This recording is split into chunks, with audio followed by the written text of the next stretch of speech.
你好啊，记得在。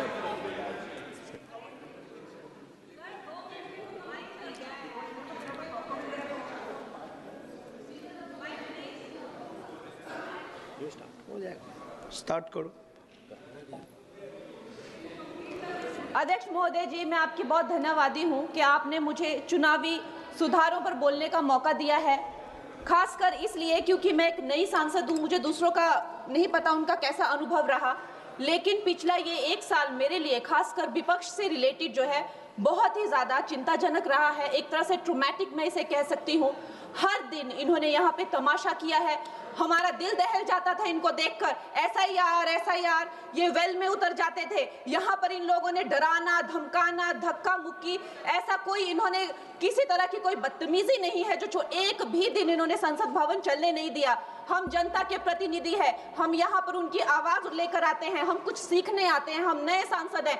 इन्होंने संसद अगर पिछले 2-3 दिन को छोड़ा जाए तो साल पर शायद ही थोड़ा चलने दिया है। एसआईआर कर करके इन्होंने यहाँ पे तमाशे किए, लेकिन अब जब इनको बोलने की बारी आई एसआईआर पे, तो अध्यक्ष महोदय जी हम देख रहे हैं कि कल leader of opposition Rahul Gandhi ji ने, मुझे लगा क्या खुलासा होगा, हम भी बड़े उत्सुक थे, सारी साल हमने एक ही शब्द सुना है, अब ये क्या ग्रैंड रेवलेशन होगी। लेकिन राहुल गांधी जी जो लीडर ऑफ ऑपोजिशन है, उन्होंने कल जब कहा खादी है, खादी में धागे हैं, धागे में लोग हैं, लोगों के अंदर, उनको जब कहा गया कि आप पॉइंट की बात कीजिए, तो उन्होंने कहा कि मैं अपना फ्रेम कर रहा हूं, मैं अपना आर्ग्यूमेंट फ्रेम कर रहा हूं। और इतनी देर बाद जब वो फ्रेम करके पहुंचे तो ले देकर वो वापस उसी अंतर्राष्ट्रीय मूल की महिला, अध्यक्ष जी मैं एक महिला होने के नाते आपसे रिक्वेस्ट करना चाहती हूं कि every woman is entitled to her dignity. वो अंतर्राष्ट्रीय मूल की है, विदेशी महिला है, लेकिन उन्होंने कितनी बार आकर उन्होंने सोशल मीडिया पे कहा है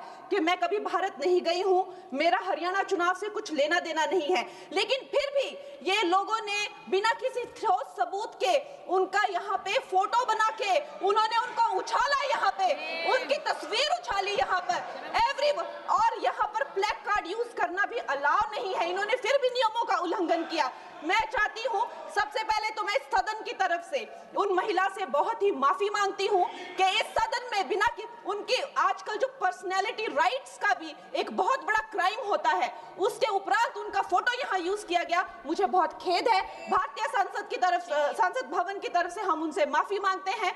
और ये देखिए महिलाओं का हमेशा ये अपमान करते हैं, लेकिन हमारे प्रधानमंत्री चाहे बेटी बचाओ बेटी पढ़ाओ हो, महिलाओं को शौचालय देने से लेकर, महिलाओं को गैस देने से लेकर, महिलाओं को जो है वो छात्रवृत्ति, न जाने कितनी ऐसी योजनाएं हैं। कांग्रेस वालों शायद तुम लोग ये समझ नहीं पा रहे हो, ईवीएम्स हैक नहीं करते हैं प्रधानमंत्री लोगों के दिलों को हैक करते हैं। और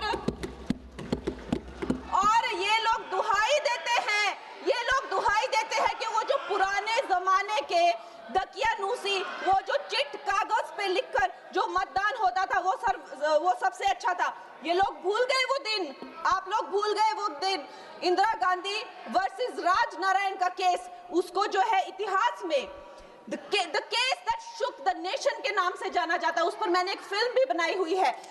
वोट चोरी और वोटों की धांधली के लिए एक प्रधानमंत्री पे एक साधारण से नेता ने केस किया था और उस धांधली में वो पकड़ी गई थी। हर उनका जो आरोप है उसमें सच सिद्ध किया गया था और रातों रात उनको कुर्सी छोड़ने के लिए कहा गया था और रातों रात जो है उनको ये आदेश दिया गया था कि आगे इतने सालों तक आप कभी जो है वो चुनाव लड़ नहीं सकते। ये धांधलियां इन्होंने करी हुई हैं और ये जो है उस टाइम के बैलेट बॉक्सों को उठाकर ले जाते थे ये लोग, और आज कहते हैं कि इनको ईवीएम्स जो है वो हैक हो जाते हैं। अध्यक्ष महोदय जी मैं इनको याद दिलाना चाहती हूँ, प्रियंका गांधी जी कहती हैं कि छोड़ो पुरानी बातें, हम पुरानी बातें नहीं करेंगे, हम पुराने लोगों के बारे में नहीं बोलेंगे। तो मैं ये जानना चाहती हूँ कि आपकी जो माता जी हैं वो तो आपकी अध्यक्ष है और इस वक्त की वो अध्यक्ष है, उनकी जो है आप देखिए जब उनकी नागरिकता नहीं थी, जब उनके पास 1983 में नागरिकता आई, उसके कितने साल पहले से वो वोट देती आ रही हैं। तो ये जो इनका जो परिवार है, एंटाइटलमेंट से जो ग्रस्त ये इनका परिवार है, ये प्रियंका गांधी जी को भी याद रखना चाहिए। चाहे आपका भूतकाल हो, चाहे आपका वर्तमान हो, आप सब लोग, चाहे ईवीएम हो या चाहे कागज पे लिखा हो, जब आप लोगों के चरित्र में जो है किसी तरह की मर्यादा नहीं है, आप लोगों ने कभी भी इस देश का, यहाँ की कानून व्यवस्था का, संविधान का कभी आप लोगों ने सम्मान नहीं किया हुआ है।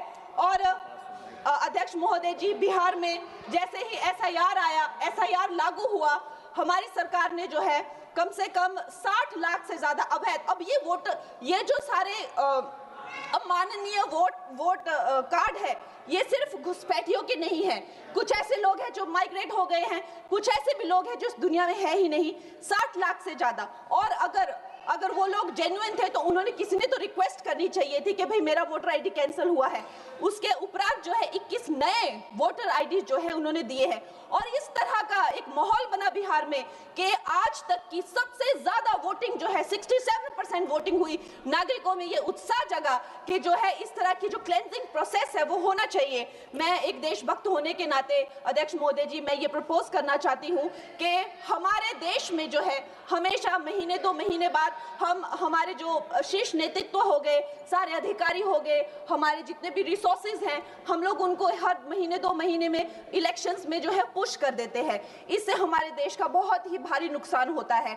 और मैं ये चाहूंगी कि 1 नेशन 1 इलेक्शन, जो नरेंद्र मोदी प्रधानमंत्री जी जो कहते हैं कि एक वोटिंग जो है डेमोक्रेसी के उत्सव के रूप में, जैसे कि दिवाली होती है, होली होती है, उस रूप में मनाया जाए। क्योंकि ये सिर्फ सरकार का ही नुकसान नहीं है, 10,000 करोड़ से ज्यादा का जो नुकसान होता है सिर्फ वही नहीं है, लेकिन मुझे लगता है कि धीरे धीरे हमारे जो नागरिक भी है उनमें जो वोटिंग फटीक है, बार बार उन्हें जागरूक करना, बार बार कई जगहों से जहां वो काम करते हैं वहां से उनको ट्रैवल करके अपने नेटिव प्लेसेस पे आना और बार बार मार्केटिंग करके, it is exhausting for the whole ecosystem.